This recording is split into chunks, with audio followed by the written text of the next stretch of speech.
이야기를 들었습니다. 사사라고 하기에는 여러모로 참 부족했었던 사람이었죠. 어, 끊어내야 될 것들이 참 많이 있었는데 끊어내지 못했습니다. 끊어낼 용기가 없었습니다.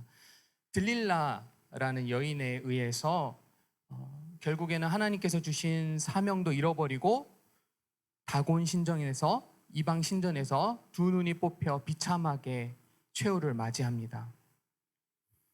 그리고 나서요, 여기가 사사기 16장까지 이야기였고 17장부터 18장까지는 사사기에서 영적인 타락이 어떻게 일어나고 있는지를 보여주는, 제가 간략하게 이야기 드리겠습니다. 미가라는 사람이 살고 있었는데 그 미가가 자기 집에 우상을 드리기 시작해요. 이거는 단순히 한 사람이 그랬다는 게 아니라 그 당시 이스라엘 백성들의 영적인 상태를 보여주는 것이었습니다. 하나님도 믿고 우상도 집안에 드리고, 더 나아가서 하나님께서 제정해 놓으시고 하나님께서 가르쳐 주신 법대로 제사장을 세워야 되는데, 하나님께서만 세우실 수 있는데 자기가 마음대로 자기의 유익을 위해서 제사장을 세웁니다. 영적인 타락이 이어지고 있죠. 사사기 17장 6절에서는 그래서 이렇게 표현하고 있습니다. 우리 같이 한번 읽어볼까요? 시작. 그때에는 이스라엘에 왕이 없으므로 사람마다 자기 소견에 옳은 대로 행하였더라. 우리가 아까 읽었던 마지막 구절과 동일한 구절입니다. 19장에서부터 이 마지막 21장까지는 사사기에서 정말 차마 입에 담기 힘든, 제 생각인데 성경에서 가장 입에 담기 있는 도덕적 타락이 19장에서부터 21장까지 이어지고 있습니다. 마지막 사사 같지도 않은 사사가 삼손 이후에 영적인 타락이 이어지고 19장에서부터 마지막까지는 도덕적 타락이 진행이 됩니다. 그 레위인 첩이 살고 있었는데요. 그 첩이 남편에게 행음을 하고 음행을 하고 자기 아버지 집으로 도망갑니다. 이 남편이 이 아내를 찾으려고 그 아버지 집으로 찾아가서 결국에는 집으로 이렇게 데리고 오는 길에 일이 하나 생깁니다. 불량배들을 만나게 돼요. 불량배들이 이 첩을 밤새도록 능욕합니다. 그 목숨을 거의 잃을 지경에 처하는데요. 더 가관인 건 이 남편이 칼로 이 여인을 12조각을 내서 이스라엘 각 전역에 보냅니다. 너무 화가 났었어. 그랬던 것 같아요. 이 여자는요, 참 새벽이 맞도록 밤새도록 능욕을 당하고 사랑을 받아야 될 남편에게 사랑받지 못하고 12조각으로 몸이 찢어져서 이스라엘 각 전역으로 흩어집니다. 이스라엘이 이 사건으로 해서 발칵 뒤집어집니다. 책임 소재가 누구에게 있느냐? 이스라엘 내에서 의견이 분분하기 시작해요. 그때 베냐민 지파가 이 사건에 책임이 있다고 지목을 당합니다. 그래서 이스라엘의 나머지 지파와 베냐민 지파가 전쟁을 하게 돼요. 누가 이겼을까요? 뻔하죠. 베냐민 지파가 사라질 정도로 크게 사륙을 당합니다. 여러분, 사사기 1장 1절이 어떻게 시작되는지 혹시 알고 있어요? 우리 한번 읽어봅시다. 시작. 여호수아가 죽은 후에 이스라엘 자손이 여호와께 여쭈어 이르되 누가 먼저 올라가서 가나안 족속과 싸우리까? 아멘. 여러분, 사사기의 시작은 분명히 주님, 우리가 이방 민족과 이 가나안 땅에 우리를 보내주셨는데 이 가나안 땅에 있는 이방 민족 중에 누구랑 싸우겠습니까? 하고 이방 민족과의 전쟁하는 걸 시작했는데요. 점점 무질서해지고 영적 도덕적 타락이 일어나더니 이제는 같은 지파끼리 싸우기 시작합니다.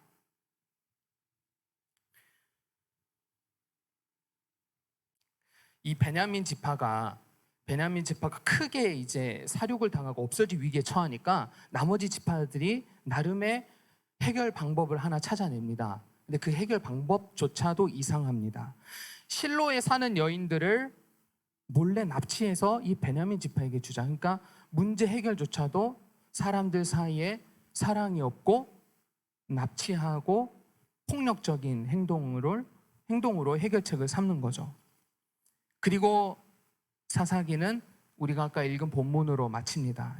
한 번 더 읽어볼까요? 21장 25절의 말씀입니다. 시작.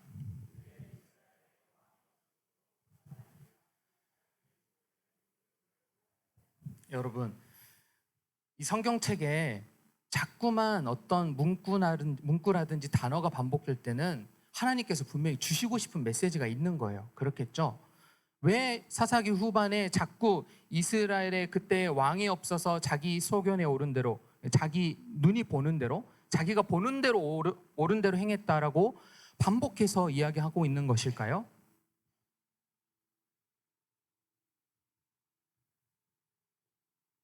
하나님께서 이 이스라엘 백성에게 왕정 제도가 필요하다는 걸 가르쳐 주시기 위해서 그랬을까요? 사실 우리가 이제 사사기 이후에 읽어봐서 우리 친구들 잘 아는 내용이겠지만 실제로 백성들이 왕을 요구해서 왕이 세워지죠. 사울, 다윗, 솔로몬으로부터 해서 쭉쭉쭉 왕들이 세워집니다. 그런데 그 왕들은 백성들을 하나님을 사랑하게 하고 순종하는데 실패했습니다. 심지어는 최악의 경우에는 어떤 왕들은 하나님의 백성이 하나님께 가까이 나아가는 걸 방해하기도 했어요. 이 말은 하나님께서 반복적으로 이 문구를 기록하신 이유는 이스라엘 백성이 하나님을 왕으로 거부하고 하나님을 버렸다라는 걸 하나님께서 계속 드러내고 계시는 거예요. 그때에 이스라엘의 왕이 없으므로 사람이 자기 소견에 오른 대로 행하였더라. 그 결과는 영적, 도덕적 타락으로 이어졌습니다. 사랑하는 여러분, 여러분의 마음의 보좌에는 누가 왕으로 앉아 계십니까? 여러분, 여러분의 마음의 보좌에는 여러분이 왕으로 앉아 있습니까? 아니면 주님이 왕으로 앉아 계십니까? 우리 시대는 어떠한가요? 우리가 살아가는 시대를 포스트 모더니즘 시대라고 하죠. 핵심은 절대 진리가 없다라는 겁니다.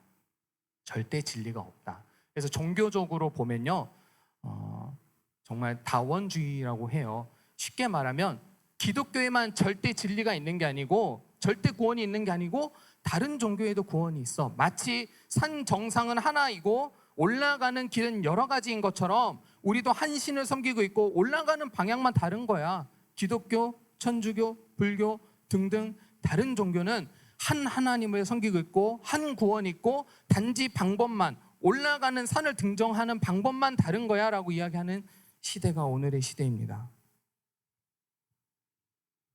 도덕적으로도 마찬가지죠. 내가 기준이 되어서 살아갑니다. 내가 보기에 옳은 대로 행동하죠.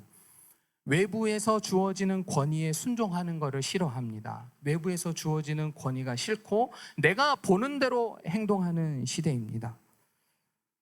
예를 들어서 나는 생물학적으로 남자로 태어났는데 아무리 생각해도 내가 생각했을 때 난 여자인 것 같아.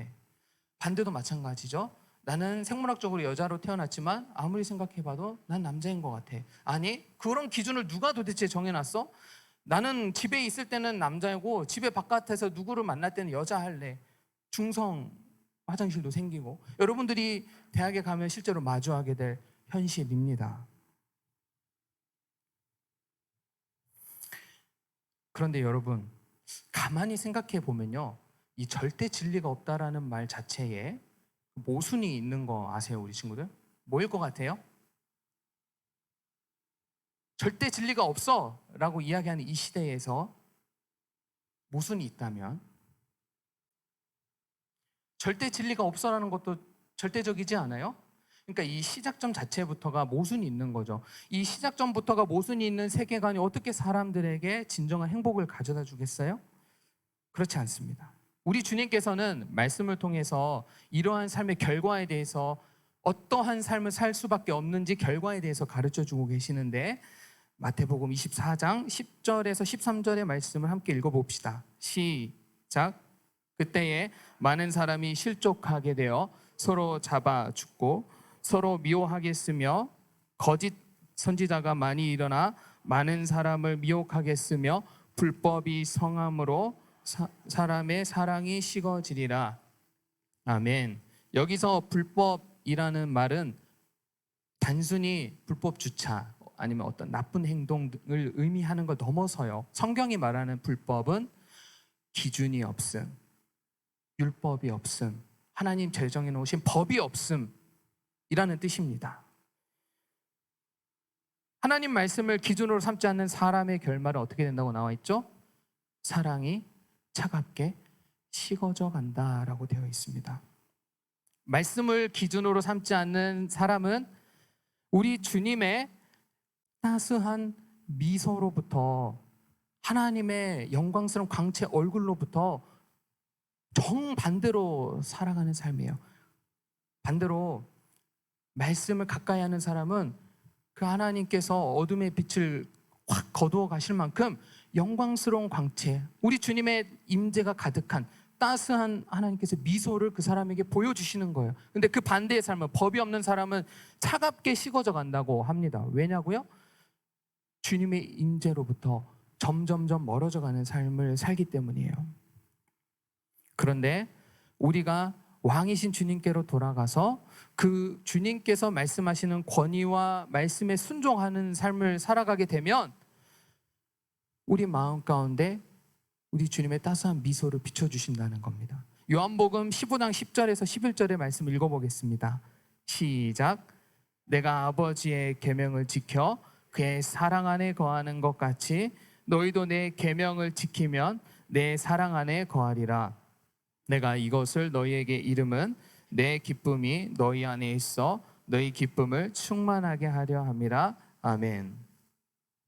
여러분, 우리에게는 진정한 사사, 진정한 왕이 필요합니다. 사사기에서 우리가 처음부터 여러 명의 사사를 봤죠.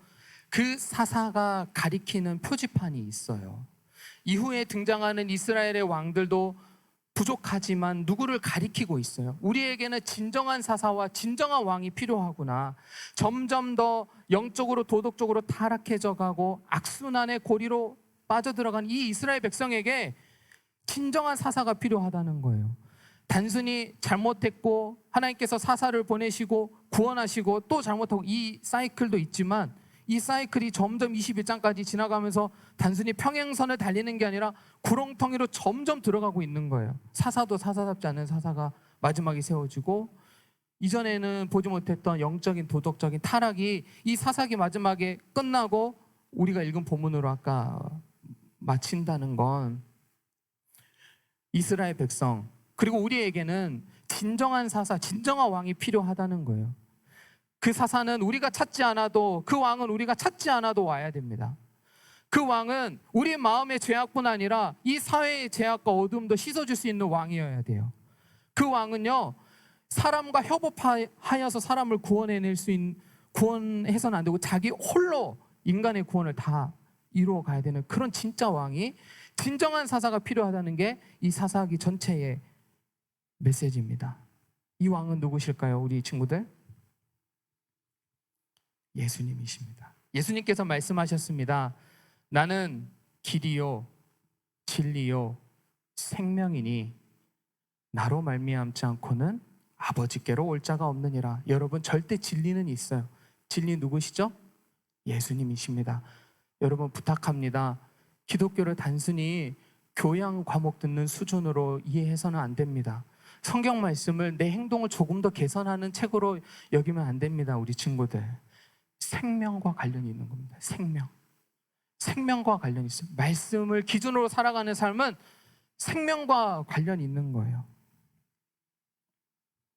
예수님은 우리가 예수님을 찾기 이전에 우리를 찾아오셨죠. 우리 요한복음 15장 16절의 말씀 한번 읽어볼까요? 시작. 너희가 나를 택한 것이 아니요 내가 너희를 택하여 세웠나니 이는 너희로 가서 열매를 맺게 하고 또 너희 열매가 항상 있게 하여 내 이름으로 아버지께 무엇을 구하든지 다 받게 하려 하심이라. 아멘. 예수님께서 뭐라고 우리를 먼저 택해 주셨다고요. 창세 전에, 이 세상이 생기기 이전부터 여러분 한 사람 한 사람을 선택하시고 세우셨다고 이야기하십니다. 우리가 찾기 이전에요. 우리가 필요한 진정한 왕은요, 왕이신 예수님은 십자가에 낮고 낮은 모습으로 세상의 힘과 논리가 아니라 오히려 자기를 비우심으로 십자가에 달려 죽으셨습니다. 우리의 모든 죄악과 오염과 저주를 다 짊어지시고 십자가에 돌아가셨어요. 십자가에서 우리의 모든 죄악과 오염된 걸 한 번에 다 가져가셔서 다 이루셨어요. 우리 친구들의 인생 여정에 걸쳐 있는 모든 죄악들 다 가져가셨다는 거예요. 이제 누구든지 예수님 안에 있는 자는 하나님께서 완벽하게 보시는 거고, 하나님께 가까이 나올 수 있는 거고, 언제든지 하나님께 예배를 드리시면 하나님께서 기쁘게 받으시는 거예요. 죽으실 뿐 아니라 우리의 진정한 왕은 죽음과 싸워 승리하셨죠. 죽음을 이기시고 부활하셨습니다. 그러므로 여러분, 우리는 죽음을 너무 두려워할 필요가 없습니다. 우리 주님께서, 우리의 왕이신 주님께서 죽음을 이기셨기 때문이에요. 주님은 부활하시고 사도행전으로 가보면 우리 친구들, 예수님께서 부활하신 다음에 어떻게 하셨죠? 1장에 보면 대답해 보세요. 대답할 때까지 안 넘어가야 되겠다. 하늘로 올라가셨죠. 승천하셨습니다. 하늘 보좌 우편에서 왕으로서 다스리고 통치하고 계세요. 왕은 주시는 분이에요. 그럼 뭘 주셨죠? 우리에게 올라가셔서 성령님을 보내주셨어요. 여러분, 오늘이 무슨 주일인지 알아요? 교회 절기상으로? 어떻게 그렇게 우리 선생님도 잘 아시죠? 성령 강림 주일입니다. 성령 강림이라는 말은요, 사도행전 2장에 넘어가 보면 예수님께서 승천하시고 성령님을 보내주셨던, 초대교회에 성령님을 보내주셨던 날을 기리는 일이에요. 이제는 누구든지 주님의 이름을 부르는 자에게는 구원을 베풀어 주십니다. 우리 개인의 문제뿐만 아니라 성령님께서 찾아오시니까 사람들 사이에 변화가 생겼어요. 하나님과 화목하니까 사람들 사이에도 화목이 일어나요. 우리 사도행전 2장을 잠깐 열어볼까요? 2장 44절에서 47절의 말씀입니다. 다 같이 읽어볼까요? 앞에도 있습니다. 시작. 믿는 사람이 다 함께 있어 모든 물건을 서로 통용하고 또 재산과 소유를 팔아 각 사람의 필요를 따라 나눠주며 날마다 마음을 같이하여 성전에 모이기를 힘쓰고 집에서 떡을 떼며 기쁨과 순전한 마음으로 음식을 먹고 하나님을 찬미하며 또 온 백성에게 친송을 받으니 주께서 구원받는 사람을 날마다 더하게 하시니라. 아멘. 사사시대와 마찬가지로 오늘날도 사람들 사이에 사랑이 식어져 가고 사람들 사이에 관계가 무너져 있는 이때에 유일한 대안은 성령님이 안에 계시는 여러분들인 줄 믿습니다. 성령님이 계시면요, 아무리 시대가 변해도요 영향력을 끼칠 수 있어요. 챗 GPT가 혹은 그 이후에 어떤 것들이 우리의 기술과 문명으로 우리 삶에 찾아온다고 할지라도 초대교회가 그랬던 것처럼 성령님이 임하시면 사사기와 같은 사람들 사이에 단절이 끊어지고 성령님이 임한 사람들을 말미암아 시대가 변하는 거예요. 50년 전에 여의도 광장에서 주님을 영접하고 주님의 이름을 부르는 자들에게 성령님을 한량없이 부어주셔서 구원에 이르렀던 사람들을 통해 이 나라와 이 민족을 하나님께서 변화시켜 주시고 선한 영향력을 끼치게 하셨던 거예요. 성령님은 동일하게 우리에게 지금도 역사하시고 계세요. 그래서 우리 친구들의 마음 가운데 왕으로 우리 주님을 모시면요, 우리 친구들의 실력 이상으로 하나님께서 우리 친구들을 사용하실 거예요. 말씀을 정리하겠습니다. 사랑하는 여러분, 왕이신 우리 주님께 돌아갑시다. 내 마음의 보좌에 우리 주님 이외의 것들이 있었다면, 내가 내 삶의 모든 영역의 왕이 되어 살았다면 이제 그 보좌를 주님께 다시 내어드립시다. 그리고 여러분, 자신감을 가지세요. 갑자기 왜 자신감 가지라고요? 자기계발서에서 말하는 단순한 어떤 행동 때문에 자신감을 가지라고 이야기하는 게 아닙니다. 성령님이 함께 하시기 때문에, 여러분의 삶의 여정을 붙들고 계시기 때문에, 왕이신 우리 주님께서 끝까지 함께 하시기 때문에 자신감을 가지라는 거예요. 복음이 주는 자신감입니다. 왕은요, 능력이 많은 사람 왕이라고 그러죠. 친구들, 저 같은 경우는 능력이 부족해서요 작심삼일입니다. 사람은 그렇죠. 왕은 작심삼일이 아니에요. 우리의 진정한 왕이신 주님은 세상 끝날 때까지 너희와 항상 함께 있으리라라고 얘기하신 것. 어떠한 순간에도 왕이신 우리 주님은요, 여러분을 떠나지 않고 신실하게 함께 하십니다. 우리 함께 찬양할까요? 여호와께 돌아가자, 함께 고백하며 나아가겠습니다.